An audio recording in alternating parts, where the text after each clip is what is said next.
Well, my name is Robert Ramey. I'm the author of the Boost Serialization Library. I've been involved in Boost for some time, and I'm here to explain to anybody who's interested that on how to make a successful Boost library. Basically, what I'm hoping is that we have 14 people here, an underwhelming number. I'm hoping that that would result in 14 new Boost library proposals. And should it do that, I will consider the attendance more than sufficient. So, this exposition or this new initiative, we have this new initiative in Boost called the Boost Library Incubator. Before we had the Sandbox, now we have the Boost Library Incubator. The incubator is really designed as a place where one can submit their library, receive criticism, feedback, let people use it, and includes a lot of advice on how to do the job. It's not just about writing code. And in fact, my exposition today will have 2 lines of code in it. There's many libraries I've seen proposed, and I follow it fairly closely. I'm actually even astounded at the level of technical sophistication and how much effort has gone into it, and how much brain power has gone into it. And yet, when I look over the submission, I can see it will never ever get approved, and it will never ever be a successful library. And so I'm hoping that by giving a little extra coding advice, a little advice besides the coding aspect, we can get those people who have made that effort over the hump and get something which is actually has an opportunity to be accepted. All the submissions can never be guaranteed to be accepted into Boost. Boost is kind of like American Idol. You know, if you didn't have anybody sent home, there'd be no show. So in order to have the success, you have to have the failure. It's really kind of a metaphor for life.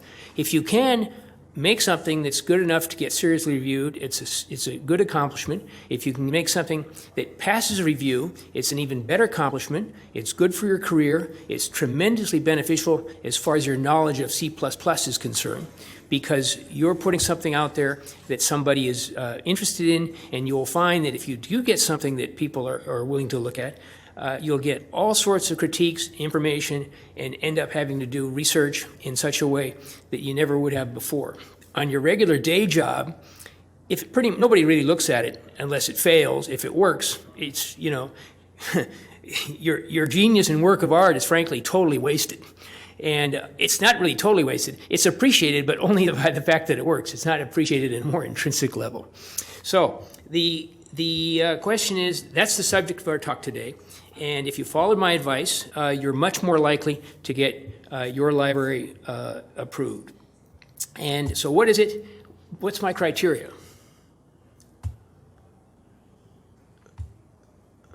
All right. So my criteria is to make a successful library. The criteria is it's successful if widely used. It can be clever. It can break new ground technologically. It can be fun. It can be a technical tour de force. It can do something that the world absolutely needs. But if nobody uses it, it's unsuccessful. So you have to sit there and think. I know you spend 99% of your time thinking about all the other things I mentioned. The number one thing you have to think about, which frankly a lot of people are not doing, is I have to craft this in such a way, or I have to create the conditions by which people will use this. If people start to use it, it will make progress and it'll get accepted. If nobody uses it, it will go nowhere. I don't think I have to belabor that point. I think it's trivially obvious. So, let's suppose you got your library. I'm going to presume it's just a great library. Everybody needs it. It does a good job. It's well crafted. But I'm going to tell you here how to blow it in 105 minutes, if you're lucky. And so when I'm making an application, and I say, I need some X. I don't know, it could be I'm trying to think of a non-trivial explanation. Well, I know what I can use. One of the libraries in the Boost Library Incubator is the library that I created called Safe Numerics. It's an interesting thing in its own right, but I created it in large part motivated to be able to give this advice and to use it as a MacGuffin and an example of how I think that such a library should be created. It's very good for this because it's very simple. And it means that most of you or anybody can really sit down and understand it in a relatively short time. And what it does is well, we'll get to in a minute when the time comes what it does. But if you look into the Boost Library Incubator and you see that, you'll see my advice that I'm giving here manifested in terms of a tangible example. So suppose I want to say, I want to have, I call it Safe Numerics. If I'm looking for something that I have an integer overflow somewhere in my program, is there a library that can fix it? If I do some Google searching, there's a good chance I will find it. And number one, I'm kind of off and running here. And somebody will, or if it's me, I'm going to use the first person. I'm looking at this library, and what am I going to do first right away? I'm going to find the website. In this case, it would be the Boost Library Incubator, or it might be a GitHub. But let's suppose it's the Boost Library Incubator. And I'm going to click right away on the documentation. I want to know what the thing does, and I want to know instantaneously what it does.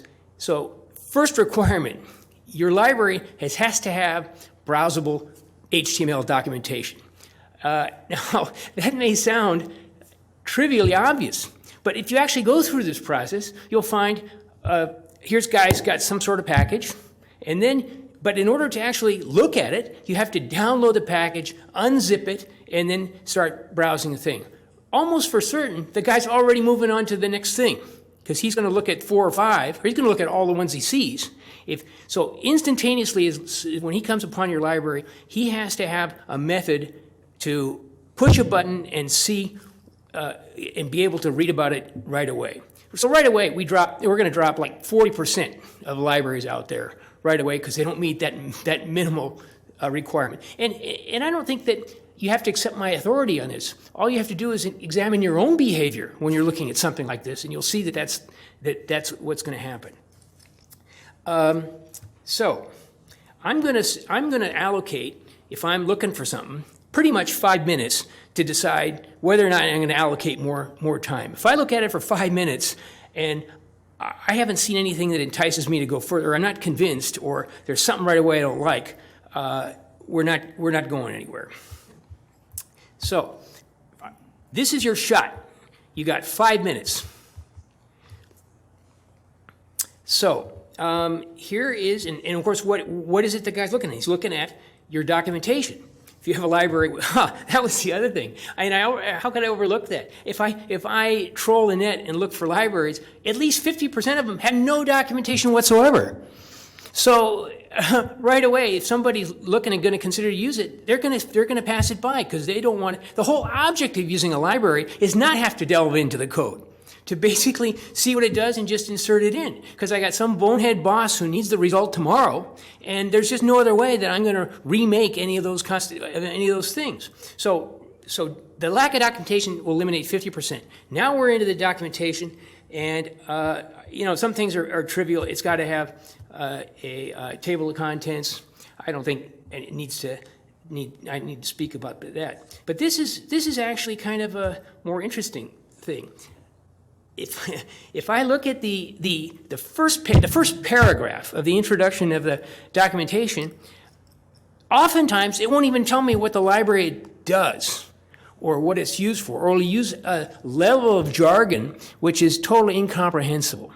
Now, when I made up this slide, I did it for the I looked at the documentation I had made for the Safe Numeric package, and I realized it didn't meet that standard. I didn't have time to fix it for you guys, but the Safe Numeric library is so utterly simple in its concept. It's a drop-in replacement for the native C++ types like integer, unsigned integer, long, etc., that check for overflows whenever you use it. And the key thing is drop-in replacement. So I just explained what that library does in one sentence. That sentence should be here. It's not, and because when I was writing it, I wasn't writing it from the point of the view of the person who's reading it.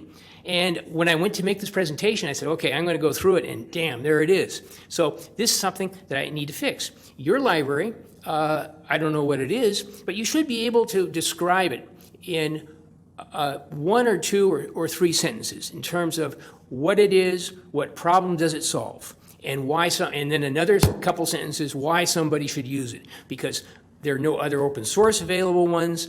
Other similar libraries have certain kinds of problems, or et cetera, et cetera. And finally, let's have a look. You really need to describe have a short list of what it requires. Sometimes people, if the guy's got to point number 2 here, he's already interested. And next thing he wants to know, is there any reason I shouldn't use this? And basically you have to describe what it requires. If it's compile only, if it's header only, it's one thing. Maybe if it depends on some other third-party library, and there's some for things like doing code conversion, or it might require some zip library or something like that. And in other words, basically the guy wants to know right away, well, this might be worth looking. Is there any reason that I shouldn't use it? And you should have that. So in 5 minutes, the guy should, or less than 5 minutes, he should be here, I'd say at minute 2. And we got 3 more minutes. And so the next thing he's going to do is and there's one little, this is kind of a little side issue. I say if the library can't be described in the first initial couple sentences, it's quite likely, and my personal prejudice is, that the author, it's much more likely that the library, instead of having a unified concept, is a bag of tricks that are stuck together and called a library. That's actually lower quality, and people will the most beautiful libraries are those which somebody can understand almost very soon. So the next thing the guy's going to do, his 5 minutes aren't up yet, and he's already spent like 3 minutes. Then he's going to look at the examples, because that's what people do. They're really looking for an example that they can cut out and paste in their own code, or almost like it. And the other thing, a short example describes, it really reinforces the concept of what the library does. It really says, and this is how you would use it.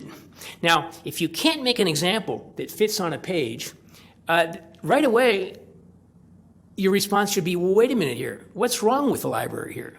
If I have to set up a bunch of 3 or 4 different things in order to demonstrate how to use a library, right away, well, maybe it's not a good idea for a library. Or maybe I need to refactor it in a different way. Or maybe, but you should be able to make an example with comments that people can walk through and takes a page or something like that. I'm from my own personal experience, and I believe that it's not at all uncommon. I think that people will look at that, and if they can't understand these examples, they're going to start to move on. They might come back if you're lucky, but people for many of these things are looking for something that they can understand fairly simple. Simple code is better code. If your library complicates somebody else's job, they're not going to use it. It defeats the purpose. And so I focused a lot on this very first 5 minutes, and I've also focused on stuff has only the most minor relationship to any coding, but this stuff is important if you want your coding not to go to waste. So now in these examples, as I just described, they drive the design of your library interface. And examples, by the way, they're super simple to write. Well, because if they're not simple, you're not going to include them. If it's hard to write, right away you're questioning your library. So you're going to have a couple simple examples, and you haven't even started to develop your library yet. But if you have those examples, and then you start to code up your library, you can use those examples right away to drive the design and start building it. If you can't make your example at least compile, or if you can't make your API such that a simple example works, then it causes you to step back and say, wait a minute, maybe I should refactor this or something like this. You've been able to make a huge step with very little effort by going about the procedure in this way. And trying to make these examples uncovers ugly code, interfaces that have side effects, and all sorts of non-obvious factors. So let's suppose we got the guy through the first 5 minutes. Now he's starting to get hopeful. And the next thing, does anybody want to ask a question at this point? Great. So this part is actually fairly simple, and I'm not going to spend a lot of time on it, but it does sometimes take a little more time than first meets the eye. The guy is going to download it, or somehow he's going to get a hold of it. He might clone it from GitHub or whatever. It doesn't really matter. If it's a zip file, I would at this point, if I've gone this far, I would download it and expand it. I think a lot of people would too. Of course, if it's GitHub and I'm set up for cloning and all that, that's even better. But the deployment is not a big deal. Then when I get this thing, I kind of expect, or I can live without this, but it's nice if it has a Boost library-like structure. It's got things kind of laid out the way that they are in the GitHub modules from Boost.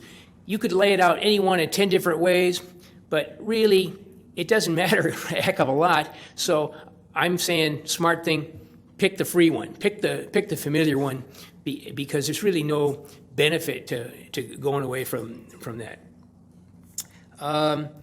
The build and test. Now this is really a sticky situation. If the library needs to be built, you got a couple choices. You can just say, I'm not going to do it, and the guy can incorporate the CPP files into his project, or you can say, here's a MIG file or a BAT file or something like that. A next step up would be CMake, which I personally recommend for this task, and the other alternative would be to use Boost Build. Boost Build is frankly so much effort to make work. It does everything that Boost needs, but it really does a lot more than you need at this point.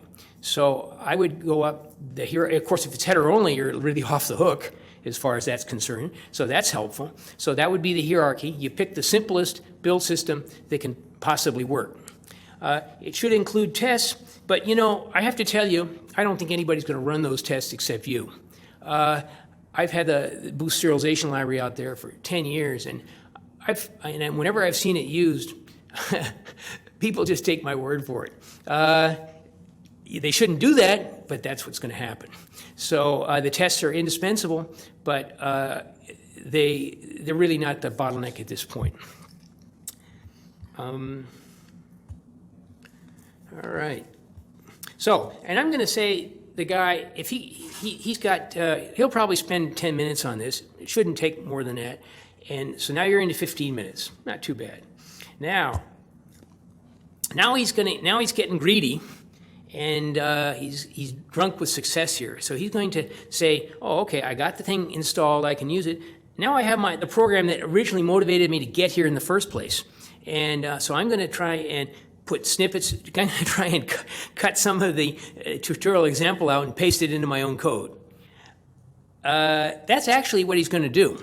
Maybe that's not what he's supposed to do, but that's not maybe what we think he should do, but that's what he's going to do. And so in a lot of cases, so he'll paste it in, and then he'll fix up the variable names. And, a lot of times he'll be happy with it. It'll work. And a clearly defined library like a JSON parser, the interface is pretty good. He only has to put in 10 lines of code into his code, and he can try it out. And if that works, he's hooked. So now you got a user for your thing. Now what difficulty can that be? Well, that's pretty good. On the other hand, if it's not quite that simple, he's already invested enough effort, he'll spend a little time looking. And also, he might want to do something that's a little bit more non-trivial than your example. So he might look at the reference documentation. Now, this is the first time in the whole process he will have ever looked at the reference documentation. He's just, he wants instant gratification. So he only comes here to this part if he's got enough interest and he needs a little more information. So your reference documentation is basically a big source of difficulties. When we're only talking about structures or classes or whatever, as a practical matter, it's not a big deal because all the types are basically, when people make documentation for reference, reference documentation for types, they pretty much just copy out or paraphrase the information which is in the header. They just list the member functions, or and there's really not a heck of a lot to it. And in large part, it's almost the same as if there were just comments in the header functions. And as a matter of fact, the most, I would say, single most effective documentation tool, or the single most popular documentation tool is Doxygen, which pretty much does exactly that. My personal view is I recognize that Doxygen is very easy and very convenient, but on the downside, it mucks up your header files, which is not such a bad thing. But what it does is the documentation that's produced, to me, adds no value. It really doesn't add anything which isn't in the header values themselves, and you couldn't just read pretty much if a comment in header. Type documentation for types for normal types, it's the same thing. There's kind of nothing to it. It's just the function name and a list of the parameter types which it accepts, and you don't really need much more than that. Now the problem comes up when you have templates in your library. Now, if it's going to be a Boost library, it's almost for sure going to have templates. Now, templates create a huge, huge problem. And I'm going to talk about that in a minute, but for when you want, I will say one thing. I don't believe that a lot of people understand this problem. I don't believe that a lot of people document how to use templates in a convenient way. And for evidence of that, it's pretty easy. You just look at the Boost libraries. At least 50% of them, I'm just picking a number out of the air, but they have no description of what parameters the template requires. So it might say template T, and then it gives a whole rigmarole, but it doesn't even it doesn't tell you what you're permitted to substitute for the T. And we will talk to that in a second. You can get more information on that, and the best place to get information on that, in my view, let's see if this works. Oh, okay. Oh, yeah. These are the original SGI, Silicon Graphics documents, which is from the original STL documentation made in 1995. It's still the best source of information on this subject. And it will, let's see if I can do this. Yeah, okay. I can't see this.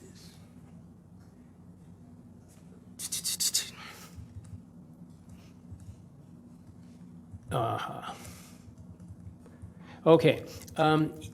This is the key part. The whole page is very, very good, but it's got really three types of pages. One is a concept. We're going to talk about that.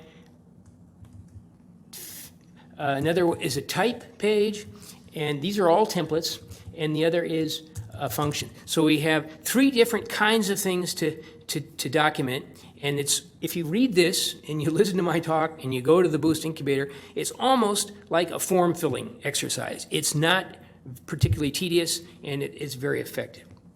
And there's another SGI page which describes what concepts are. And we're going to talk a little bit about that here because that's a big problem. So it's those three kinds of things. Now, if you get this far and the guy has read the little bit of the reference documentation that he needs and taken the advice and made his code work, you're in great shape. Let's see, I forgot yeah, there we go. So all you need is 1,000 more guys, 1,000 more users, and then you pretty much, Boost almost can't reject it. So it's pretty much that simple. If you can't do this, regardless of how good the code is, the chances of it getting accepted are very, very, very much diminished. So that's pretty much, to me, that's the 105 minutes, and how if you're lucky, you've managed to not lose somebody interested in that amount of time. Okay. Anybody have any questions? I'm going to move on to a related topic right now. Checking my time. Okay, I'm halfway done. Did St. Humerics, Thanks for that. did St. Humerics actually make it? I haven't really flogged it. Well, to start, there's a couple of aspects of it. That's a kind of an interesting question. I think it could if I really got after it. But on the other hand, if I did that, then it wouldn't really serve as a good example in the Boost incubator. As author of the Boost serialization library, I'm kind of got as much street cred as I'm ever going to get. So I don't have a major motivation here. And the other thing is, it does work. I'm actually quite pleased with it. It's simple. It does everything. But on the other hand, I see that there's really an opportunity to make this a lot more powerful. And so I have that version, but the next version sitting on my desktop has ruined the current version for me. Knowing I said, wow, I could do some stuff which is a lot more interesting, then the current version now looks pedestrian. And so the amount of personal effort it would take to flog this thing and get it into Boost, some people have actually asked me why I'm not getting into it like that. I just don't think it's right now, it's all that it could be. And so that's part of it. And as I say, I made it in large part for an example for this, and it's a great example because it's really small. And unfortunately, it's a lot of libraries, it's just hard to make small. Or some jobs aren't small libraries. And so then it makes it very difficult to use them as an example. So I hope you guys are getting motivated. I don't know about that, but we'll see. Okay, now I'm going to delve into the next level of problem, which is templates. Now, here's an example. Let's suppose I make my own little function here. And could anybody think of a simpler example than this? It's just, we all know what a bubble sort is. And you're thinking, of course, this is a great example because nobody would nobody has a bubble sort library out there. So I don't have to compete with anything here. But this raises some really interesting questions right off the bat.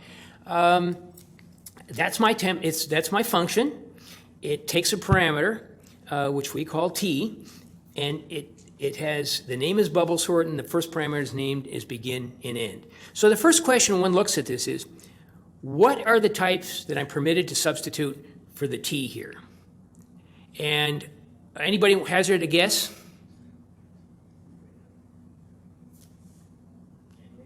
Okay, iterator, a pointer. Good guess. Now, on what basis did you deduce that? Okay, there you go. That's not really what we like to see our users doing. That's a good guess, but we're depending on guessing there. And it's a correct guess, as it has to be. Another big thing is, why it's correct is because the thing's named bubble sort. And so it's going to refer to a range just from its name. Now, if it has a name which is a little less obvious than bubble sort, well, right away, he's got some text which describes what it is. Well, that's okay, but it's a practical matter. When I see this and nothing else, I'm depending on the library user to guess what's permissible to substitute for t. Now, you're thinking, that's absolutely obvious. Nobody would do that.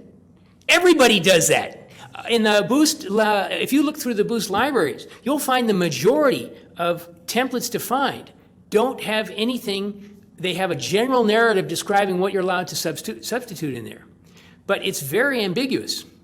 Now, if I had a traditional function which took a pointer up to a particular type, well, that's not such a problem because I know if it takes a pointer to an int, well, it has to say int pointer x or int pointer begin. Here, the t is a whole different kettle of fish. It's not one type. It's really a family of types.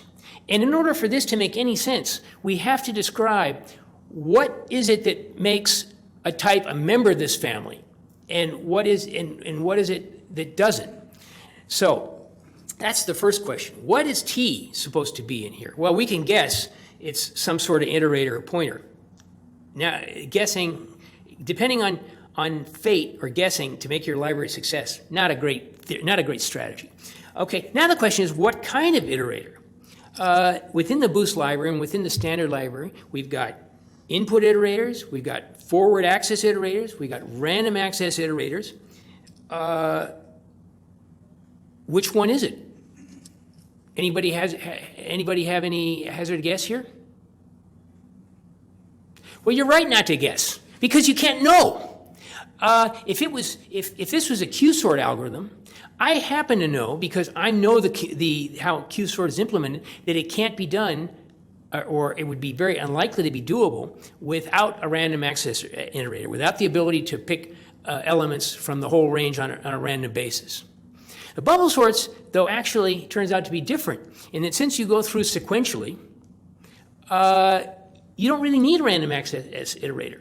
You could do it with a forward iterator. Forward iterator lets you copy a position of an iterator, move along, and then go back to the previous position. You can't pick out elements at random, but you can remember where you were. Now, this is kind of really, here's an aside which is kind of interesting. So actually, it could turn out that the bubble sort would be a good idea for a library, because there are sometimes it's very slow, there's no dispute about that, but a lot of times I might have smaller arrays, 1,000 elements, and it turns out that they're in a list.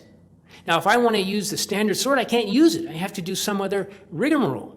And so it could be, or I have to create a range, a temporary range, so the sort can do it. But creating a temporary range is also very expensive.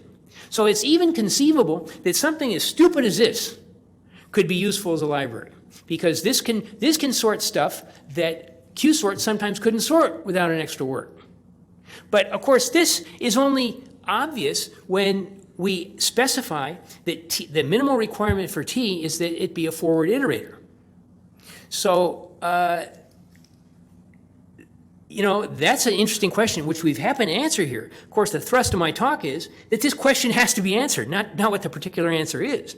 So when we're making our bubble sort, we have to specify what are the rules for a type T, and then we know it's an iterator, and then maybe there's other rules for the type T. In this particular case, we're saying type T has to fulfill all the rules that a forward iterator fulfills.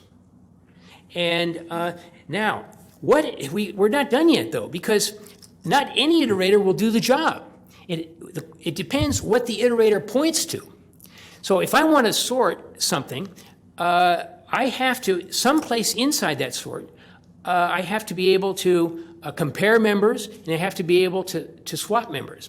Now, I'm cheating here already, because I happen to know off the top of my head how the bubble sort works. But the user of your library, he's not going to know that. Not only is he not going to know that, he's not going to want to know it. That's the whole purpose of using the library. He's not going to want to delve into your code and see what operations on the types it does. So what he needs is some sort of, besides his type requirements are going to include what kind of iterator it is, and also what the value type of that iterator is. It turns out that if I try and sort a range of iterators which point to integers, it'll work fine. If I try to sort a range of iterators which point to complex numbers, it's not. Because complex numbers, there's no operation that can compare them and determine that one is more or less than the other. So now what's going to happen if you don't do this, or if you don't include this information? Well, the guy's going to take a bubble sort, and he's going to make a range of iterators and complex numbers, and then he's going to stick it in there, and then the thing is going to come up with like 75 lines of error message, if you're lucky, because it'll only be detected by the time it goes down a couple levels into the bubble sort algorithm. And even then, since the bubble sort algorithm depends on parts of the standard library and who knows what, it's like 4 libraries down, and then some. By the time that you're into the STL, and the vendor's delivery version of the STL, once you get in there, you're lost, because it's filled with macros and all sorts of stuff. It's just totally impossible to figure out. So you're going to need a method which traps this at the source, where the user puts in the wrong parameter. If you don't do that, by the time it's discovered, it'll be so far away from this code that nobody will be able to figure out what I did wrong. He'll curse you and move on. if you do, I'm going to describe how to fix this, and then he'll just curse you. But in any case, that is the problem with the template, with templates in general. And you know, it's been bad enough. It's recognized that it's bad enough. And you know what? It's going to get much, much, much worse.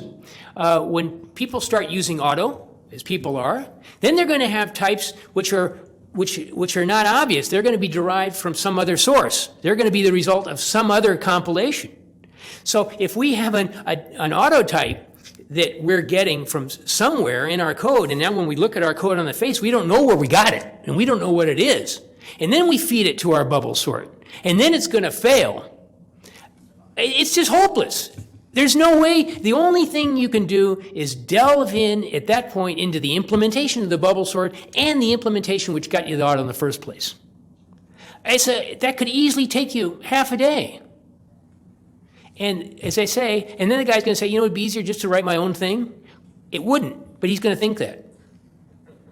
So clearly, this is a problem. And the odd thing is, this is not a theoretical problem. If you go through code in general, the other day, a really very good Boost library, Boost Locale, and I think, wow, this is good. The world needs it.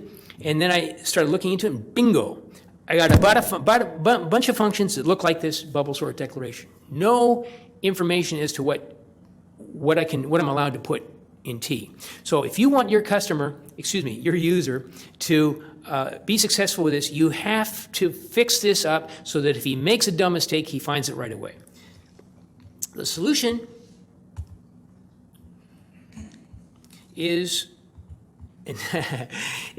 C++ concepts. Now, in the Boost Indicator Incubator website, I have made an effort. I've started my own personal campaign to replace the word C++ concept with type constraint.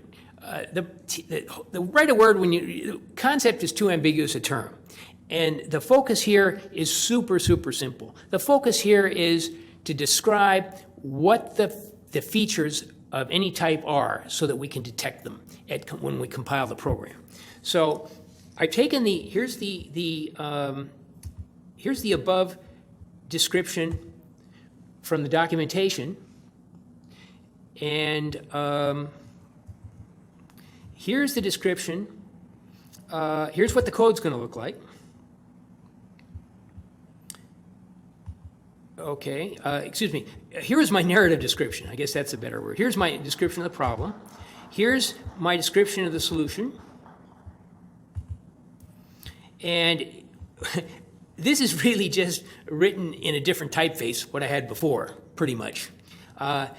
We've got our bubble sort here, and we have three different, we've got the three special restrictions that this type has to fulfill in order for this function to work.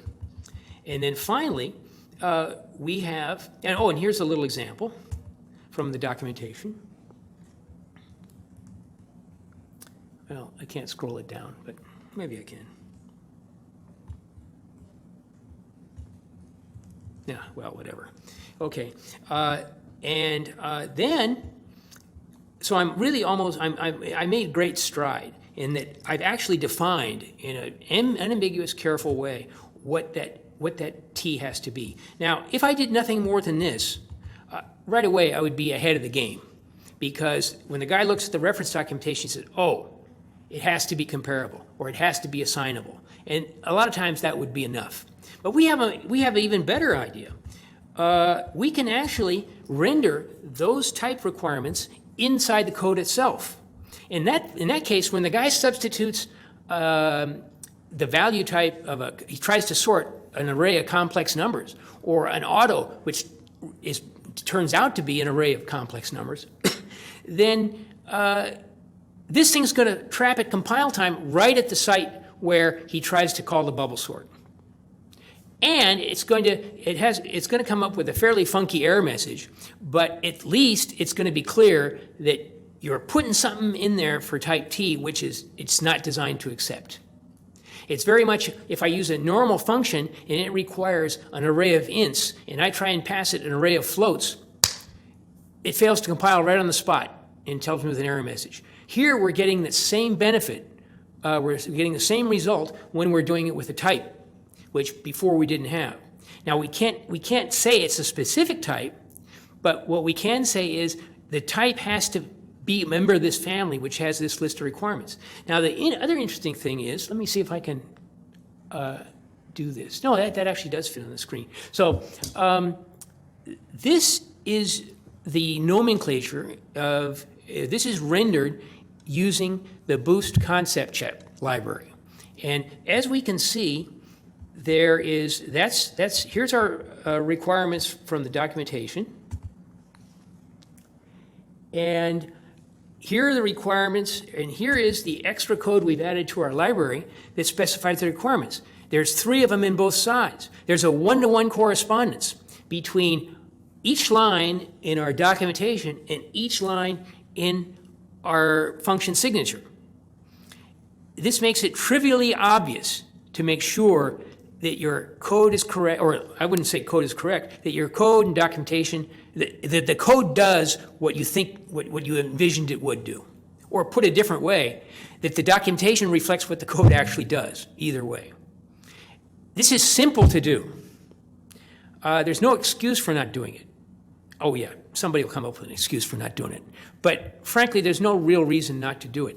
Now, there's been tons and tons of ink, or tons and tons of bits in the last 10 years about C++ concepts and all that. You know, it's just a waste of time. It's a practical matter. If people just did this, we'd have been way over the hump a long time ago. The concepts light and whatever, not bad. As far as I can tell, it doesn't do any more than this does. They both do the same thing. If you put this in now, and then concept lights eventually in the next 10 years gets all squared away, you'll be able to use it just by translating lines one-to-one from this syntax into the concept light syntax. Functionally, they're equivalent. And what they are is, if I use a type which is not part of the family, it invokes a sort of a static assert. It just traps the code right on the spot. That's all it does. If I use a type that's correct, it's just like it wasn't there. It just either passes or fails whether type is a legal type or fills those requirements. And it turns out that these requirements, which I've described in this example, are totally already described in the standard library and already implemented as part of the Boost concept check library. So for the bubble sort, this is all you would have to write in order to achieve the goals that we described, to address the problem. It's easy to write. Now, oftentimes, though, it turns out that this starts to be hard to write. Now, what that means is, got to refactor my library. I've done something that is not explicable in an unambiguous way. So if you can start doing this soon, you'll save yourself tons and tons and tons of time. And instead of refactoring after the whole thing is done, you'll be refactoring much, much sooner. So I didn't know about this when I made the serialization library. Went through the whole thing. I submitted 25 versions of a 30,000 lines of code deal. Now, that's a tribute to my persistence. But I don't think somebody should have to be that persistent. And matter of fact, if they take advantage of the advice I'm giving here, they will be able to accomplish that with a lot less agony. And let's have a look what I got next here. Now we can, and I think you guys can verify, and I know that's correct, that there's a one-to-one correspondence between these two things. That's kind of key concept. Now who knows, maybe someday in the future, just by putting in these concepts, it'll automatically generate the documentation. But we're not there yet. Okay, we've used the syntax from the Boost concept checking library, a very funky syntax based on macros. You know, that's just tough. It's in spite of its warts or flaws, it's still functional. The concept light might be slicker. It's not going to add anything, but it is slicker. Okay, now I've only described this in terms of this small example of the bubble sort function. If you're making your own class, your parameterized class that requires some template parameters some type parameters being passed to it, it's all the same. There's a little difference in, for example, you don't use say boost concept assert versus boost concept requires, but the whole problem is the same and the solution is the same. Whenever you pass a template parameter, which is a type, you have to describe that type and you have to check that type. And to describe it, you have the documentation templates I've made up in a Boost serialization, the Boost library incubator. You have the examples from the original SGI documentation. In order to implement it, you have the Boost concept checking library. So you have the tools you need so that when your user starts to use his thing and he spends 18 seconds, if you're lucky, reading the description of the function. He puts it in his code and it craps out. He's going to curse you, but the message right away will tell him what he did wrong and he'll move on. If you don't do this, he will curse you and he'll move on because he can't spend half a day delving in through whatever it is, 15 levels of header code. Okay, 10 minutes, all right. Now, here's some other advice on a little bit separate topic, but related topic. As part of the Boost Incubator website, I went through the whole issues of building a library, documenting a library. The Boost tools are too complicated. Do you have a question? It's just before you move on to something else, concepts, how would you document new concepts that you want to create? I haven't touched upon that here because, the question is, how does one create a new concept in code, right? I'm not going to touch upon that here.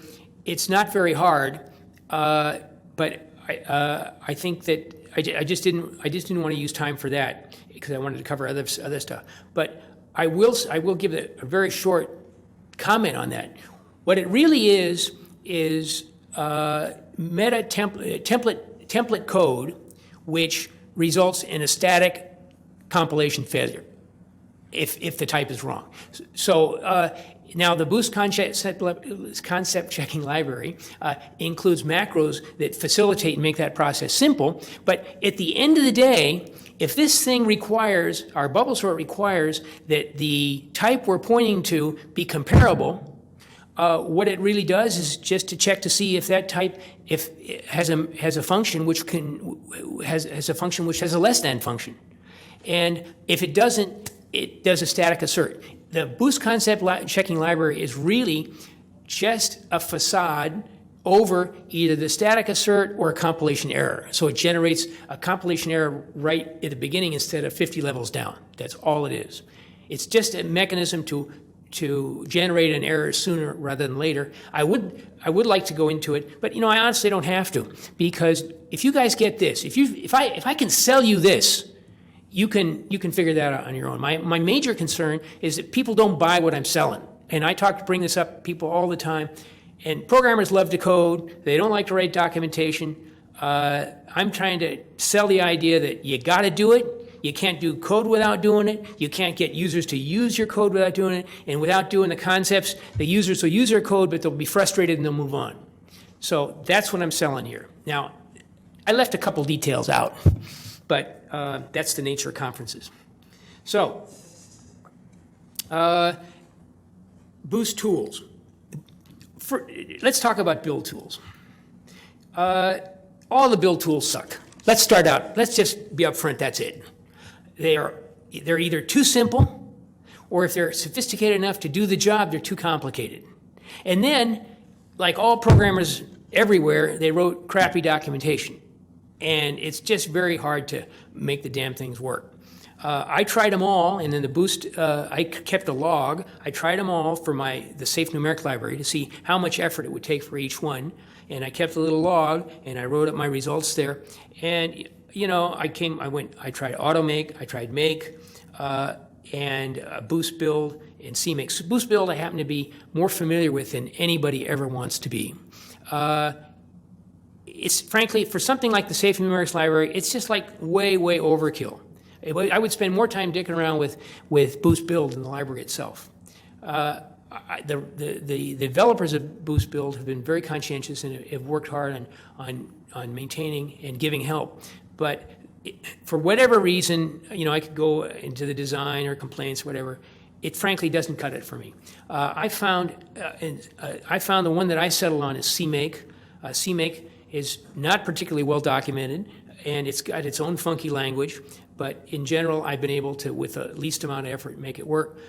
Part of that is that in the Boost Library Incubator, I kind of boiled it down. I have a cheat sheet and boiled it down to the essentials, because the CMake documentation gives just a couple of trivial examples, which are not enough, and then it has reference documentation, which is like totally confusing. So I tried to make a sort of a tutorial example for CMake.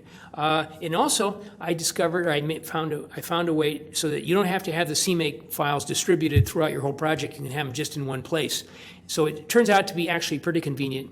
And CMake does have one really great thing I like. It will generate the files for my IDE. And so that means, I'm using the Xcode IDE on Apple, and it's heck of a lot simpler to make the CMake script file and have it generate the Apple IDE. So to me, in spite of the fact it took me a long time to figure out CMake, you guys won't have to suffer that because I did it for you. And a CMake thing for the Safe Numeric Library is like, I don't know, maybe 20 lines long. And as a matter of fact, if you were making your own header library, you could just copy that and just replace the name of Safe Numeric with your own, and you'd be in business. And so I would recommend biting the bullet and spending a little time with that. For your own library, Boost Build, I think, is just too much and too much effort. If you're making a really big library, whatever, it might be different. But honestly speaking, I think Boost needs a lot more smaller libraries. And so there we go. The other one is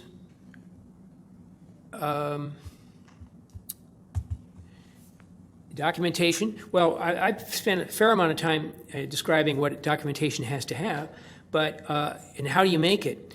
Well, that's not as bad as the building thing, but it's not perfect either. We've got the simple, and the Boost serialization library is all done in just straight HTML. I did it 12 years ago, and it just wasn't worth going back and updating it, whatever. It can do the job, and if you have a small library and that's the easiest way to do it, just do it, and then and move on. Doxygen, my personal advice is not to use it. I think it's misleading. I think it convinces you that you're writing documentation when you really aren't. And it doesn't have, so it really automates the problem for structures and types and functions, but it doesn't have any facilities for template functions or template parameters. So that you would have to find a way, either by extending Oxygen or doing a bunch of stuff by hand, and then you end up with kind of a mishmash. I personally, as I say, I think Doxygen is a bad idea for making a Boost library. And the worst, as I say, is that it lulls you into the feeling that you're actually creating documentation when you're not. The problem is that as soon as you don't have something next to the code for the documentation, and let's say you write your QuickBook by hand for every stuff, code and documentation at some point will diverge and will be a mess. I think that's a valid argument, and I think that's a big part of the appeal. On the other hand, it doesn't contradict my complaint about it. So I understand the appeal, I really do. And we're not there yet. We had it, 30 years ago, you guys are too young to remember that there was a whole movement about literate programming. And, we could never really get it together. And this is what we got today. So those old ideas have a lot of merit, but of course nobody really has been able to, as I say, get it together, make all the IDE and everything work together. What should be done, I think, is that you use Doxygens as a raw reference for whatever your parameters are supposed to be or supposed to model or whatever. And next to that, you must have what I call literate documentation to explain what